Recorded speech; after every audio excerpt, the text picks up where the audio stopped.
Hello friends, कैसे हैं आप लोग। आई होप कि आप लोग बहुत अच्छे होंगे और अच्छे से स्टडी आप लोग अभी कर रहे होंगे। तो दोस्तों, आज का ये वीडियो आप लोगों के लिए काफी ज्यादा इंपॉर्टेंट होने वाला है, क्योंकि आज के इस वीडियो में मैं जो क्वेश्चन बताने वाला हूँ वो एग्जाम में 5 नंबर में पूछे जाते हैं। ठीक है, तो क्वेश्चन क्या है आप लोग बोर्ड पे देख सकते हैं। क्वेश्चन है हमारे पास थेल्स प्रमेय का विलोम, जो कि एग्जाम में 5 नंबर में पूछा जाता है।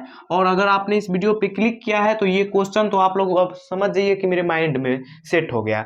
समझ जाइए कि ये क्वेश्चन जो है ना मेरे माइंड में सेट हुआ, वो कैसे, तो वीडियो को लास्ट तक देखिएगा।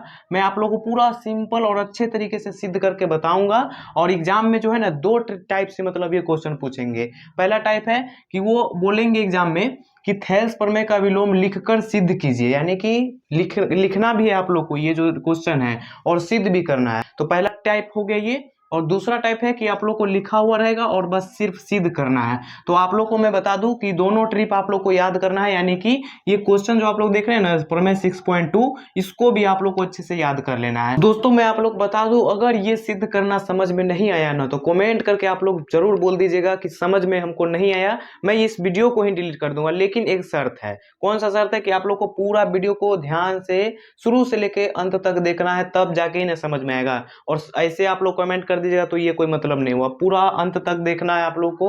अगर समझ में नहीं है तो जाके ही कमेंट करके बता दीजिएगा, मैं वीडियो ही डिलीट कर दूंगा। चलिए बिना देरी किए हुए हम लोग करते हैं वीडियो को स्टार्ट। और मैं आप लोग को स्टार्ट करने से पहले बता दूं कि अगर आप लोग चैनल पे नए हैं तो चैनल को सब्सक्राइब जरूर कर लीजिएगा और लास्ट में कमेंट करके बताइएगा कि समझ में आया कि नहीं आया। नहीं का तो कोई सवाल ही नहीं होगा, क्योंकि अगर आप लोग शुरू से अंत तक ध्यान से देखते हैं तो समझ में 100% आएगा। 100% नहीं, 110% आएगा, मेरा गारंटी है ये। ठीक है, तो आप लोग वीडियो को लास्ट तक देखिएगा। तो चलिए शुरू करते हैं। तो चलिए दोस्तों, अब हम लोग क्या करते हैं, सबसे पहले जो ये 6.2 का जो है प्रमेय, इसको पहले हम लोग अच्छे से पढ़ लेते हैं, उसके बाद सॉल्व करेंगे। ठीक है, तो सबसे पहले आइए पढ़ लेते हैं। देखिए यहाँ पे लिखा हुआ है कि यदि एक रेखा किसी त्रिभुज की दो भुजाओं को एक ही अनुपात में विभाजित करे तो वह तीसरी भुजा के समांतर होती है। देखिए सबसे पहले आप लोग को थोड़ा सा समझ में आया, कुछ समझ में आया। क्या बोल रहा है यहाँ पे? बोल रहा है यदि एक रेखा, यानी कोई एक रेखा जो है किसी त्रिभुज की, कोई त्रिभुज बोल रहा है, तो सबसे पहले एक त्रिभुज का फोटो बना लेंगे। क्या करेंगे? सबसे पहले एक त्रिभुज का फटाफट फोटो बना लेंगे।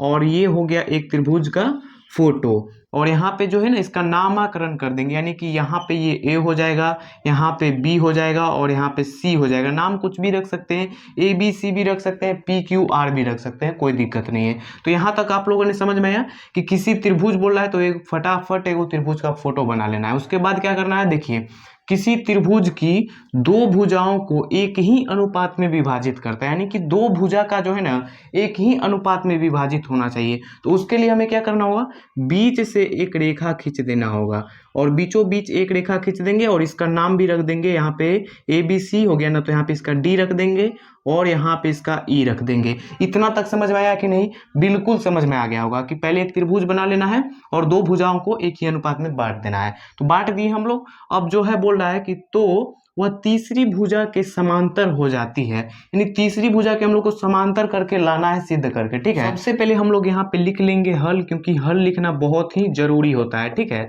तो हल लिखने के बाद अब हम लोग क्या करेंगे कि यहाँ पे लिखेंगे माना कि, क्या लिखेंगे? माना कि A B C, A B C, A B C एक क्या है, तो एक त्रिभुज है ना, तो लिखेंगे माना कि ए बी सी एक एक त्रिभुज है, त्रिभुज है।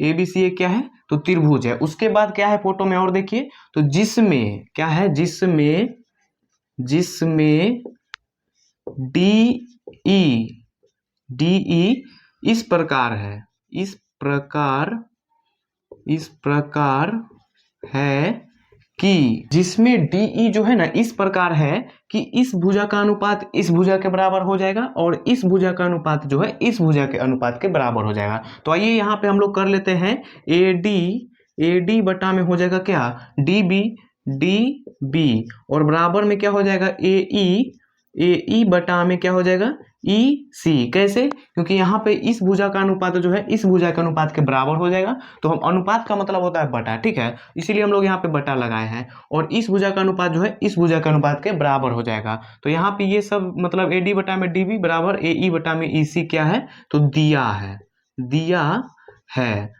क्योंकि यहाँ पे फोटो में दिया हुआ है तो दे यहाँ पे लिख दिए दिया हुआ है। इससे आगे अब हम लोग क्या करेंगे तो लिखेंगे हम लोग को सिद्ध क्या करना है, तो यहाँ पे लिखेंगे सिद्ध करना है, सिद्ध करना है। सिद्ध क्या करना है तो हम लोग को बोल रहा है यहाँ पे कि तो वह तीसरी भुजा के समांतर होती है, यानी कि DB समांतर BC हम लोग को सिद्ध करके निकालना है। यहाँ पे लिखेंगे DE है वहां पे DE समांतर में BC हम लोग को जो है सिद्ध करना है, यानी कि हम लोग को जो है ना DE और समांतर में BC हम लोग को सिद्ध करना है, बस यही ना निकालना है जी। तो ये निकालने के लिए बहुत ही सिंपल है, हम लोग सबसे पहले रचना कर लेंगे। क्या करेंगे तो रचना कर लेंगे। रचना में क्या करेंगे तो आइए यहाँ पे ध्यान से देखिएगा रचना में क्या करना है। तो रचना में हम लोग को करना ये है कि यहाँ पे लिखेंगे कि मान लेंगे कि यहाँ पे जो है ना माना कि यहाँ पे लिखेंगे माना कि DE समांतर BC नहीं है। क्या है तो नहीं है। यहाँ पे हम लोग कुछ देर के लिए मान लेंगे कि ये जो DE समांतर BC में है ना वो नहीं है। उसके बाद हम लोग क्या करेंगे कि एक और नया मानेंगे, एक रेखा और खींचेंगे। यहाँ D से एक रेखा खींच देंगे और उसका नामकरण कर देंगे। तो यहाँ पे F रख देते हैं यहाँ पे इसका नाम, ठीक है। और यहाँ पे उसको लिखना होगा। तो यहाँ पे हम लोग लिखेंगे कि इसीलिए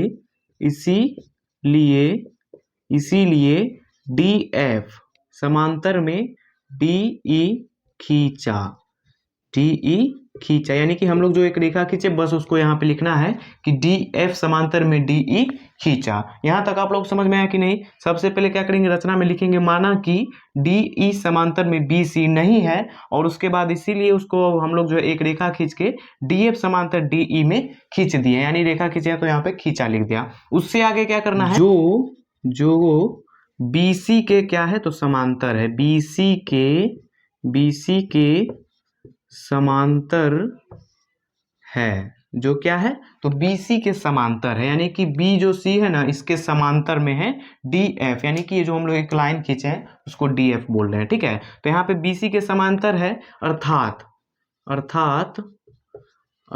यहाँ पे हो जाएगा DF समांतर में BC।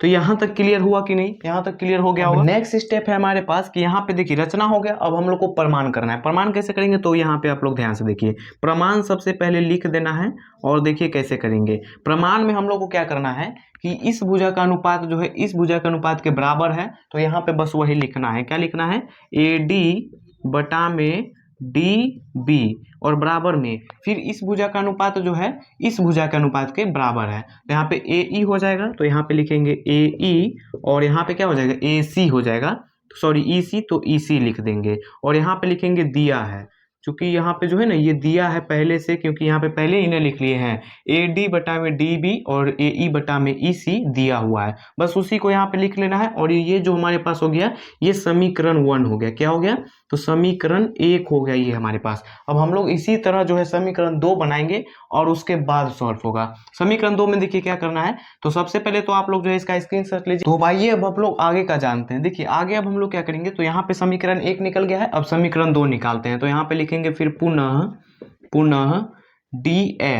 DF समांतर BC, DF समांतर अब BC में अब हम लोग को निकालना है, ठीक है। तो इसमें भी हो जाएगा पहले AD बटा में DB, तो यहाँ पे लिखेंगे पहले AD बटा में DB और यहाँ पे फिर बराबर A, इसमें जो है ना अब AE नहीं होगा, अब इसमें हो जाएगा A और F और उसके बाद हो जाएगा F और C, ठीक है। क्योंकि AE हम लोगों ने पहले वाले में ले लिया था, अब इसमें हम लोग लेंगे AF उसके बाद FC लेंगे। ये E को भूल जाना है यहाँ पे, ठीक है। तो यहाँ पे आइए ले लेते हैं AF और बटा में FC, कोई दिक्कत नहीं है। तो यहाँ पे आप लोग समझ गए कि AF और FC कहाँ से लिए, तो यहाँ पे जो है ना AF लिए और डायरेक्ट FC ले लिए, यहाँ पे E को नहीं लेना है, ठीक है। तो दूसरे समीकरण में ध्यान रखना है आप लोग को। तो ये कहाँ से हम लोग लिए हैं, तो ये रचना किए हैं तब जाके ना, ये रचना किए हैं तब जाके ना ये F का मतलब F रेखा का निर्माण हुआ है। तो यहाँ पे लिख देंगे कि रचना से, कहाँ से लिए हैं तो रचना से लिए हैं, तो रचना से लिख देना है। अब ये जो हमारे पास देख रहे हैं ये हमारे पास समीकरण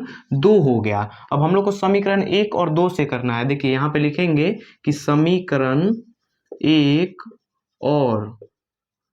और 2 से, समीकरण 1 और 2 में जो जो कॉमन होगा, जो यानी कि जो दोनों में होगा उसको नहीं लिखना है, और जो नहीं होगा उसको लिखना है। तो यहाँ पे देखिए AD बटा में DB समीकरण 2 में भी है, और यहाँ पर 1 में देखिए AD बटा में DB इसमें भी है, तो इसको नहीं लिखना है। अब यहाँ पे समीकरण 1 में देखिए AE बटा में EC है, तो ये इसमें मतलब हम लोग को यहाँ पे लिखना है, तो लिखेंगे AE बटा में EC, और बराबर में यहाँ पे इसमें ये है ना समीकरण 2 में, तो यहाँ पे ये लिख देंगे AF बटा में FC।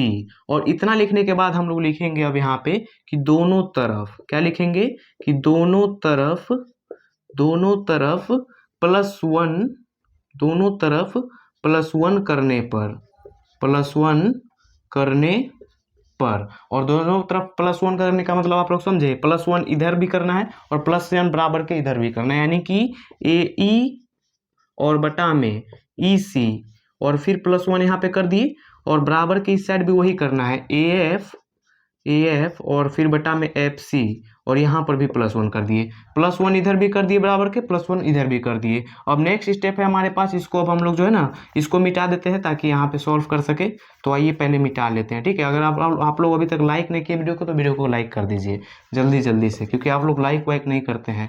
देखिए अब यहाँ पे अब हम लोग क्या करेंगे कि यहाँ पे एलसीएम, यहाँ पे देखिए 1 के नीचे कुछ नहीं तो 1, और इसके 1 के नीचे कुछ नहीं तो 1। अब इन दोनों का एलसीएम लेंगे तो उतना ही होगा, यानी कि EC होगा, तो EC लिख देंगे यहाँ पे। और देखिए EC और यहाँ पे EC है, तो EC कट गया, तो 1 यहाँ पे बचा, यानी कि AE 1 से गुना करेंगे इसमें तो AE ना होगा, तो AE हो गया। प्लस है तो प्लस, यहाँ पे देखिए 1 से हम लोग यहाँ पे EC में क्या करेंगे तो भाग देंगे, और भाग पे ऊपर 1 से ऊपर जाएगा तो गुना करेंगे, यानी कि हमारे पास यहाँ पे हो जाएगा गुना करने के बाद EC। यहाँ पे डायरेक्ट बोले तो तिरछा गुना कर देना है, AE गुना 1 और EC गुना 1 कर देंगे, तो यहाँ पर भी EC हो जाएगा। बराबर है तो बराबर दे दिए, फिर यहाँ पे कोना कोनी गुना कर देंगे, तो यहाँ पे देखिए AF और यहाँ पे क्या हो जाएगा प्लस, फिर यहाँ पे FC और बटा में FC प्रेम से लिख देना है। कोई दिक्कत नहीं है। दिक्कत हम लोग +1 करके क्या किए, तो ये एक तरह से भिन्न का जोड़ कर लिए। अब इससे आगे आप लोग ध्यान से देखिए कि AE प्लस में EC है, क्या है AE प्लस में EC, यानी इन दोनों को अगर हम लोग जोड़ देते हैं तो पूरा निकल के हमारे पास आता है AC। तो हम लोग यहाँ पे लिखेंगे AC, यानी इतना के जगह हम लोग डायरेक्ट AC लिखेंगे, क्योंकि ये दोनों जुड़ के AC ही होता है, ठीक है। अब नीचे में क्या है EC है, तो EC लिख दिए, कोई दिक्कत नहीं है। दिक्कत अब इसमें देखिए AF और प्लस में FC, AF और प्लस में क्या है देखिए AF और प्लस में है FC। अगर इन दोनों को यहाँ पे जोड़ा गया है तो 2 भाग में है, अब हम लोग 1 भाग में करते हैं तो AC निकल के आता है, तो यहाँ पे लिखेंगे AC, और बटा में क्या है तो बटा में हमारे पास FC है, तो FC लिख दिए। अब देखिए AC ऊपर दोनों कट जाएगा, तो हमारे पास बचा नीचे में क्या तो EC और बराबर में FC। अब इतना करने के बाद आप लोग क्या करना है, तो अब आप लोग को यहाँ पे देखिए ध्यान से देखिएगा, अब क्या लिखना है, लिखना है अतः यह तभी, यह जो है ना तभी संभव हो सकता है जब E और F समांतर हो। क्या हो तो समांतर हो, समांतर नहीं सॉरी, यहाँ पे समांतर तो पहले से था ही, यहाँ पे समपाती हो। क्या हो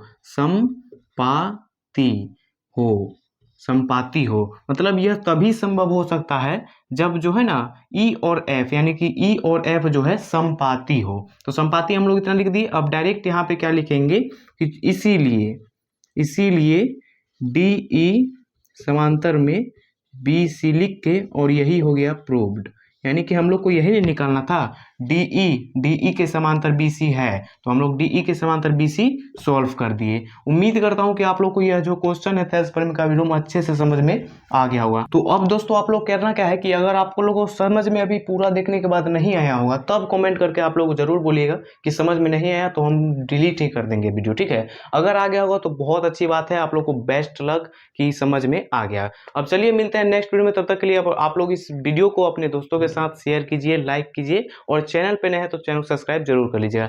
चलिए मिलते हैं नेक्स्ट वीडियो में, तब तक के लिए बाय बाय दोस्तों।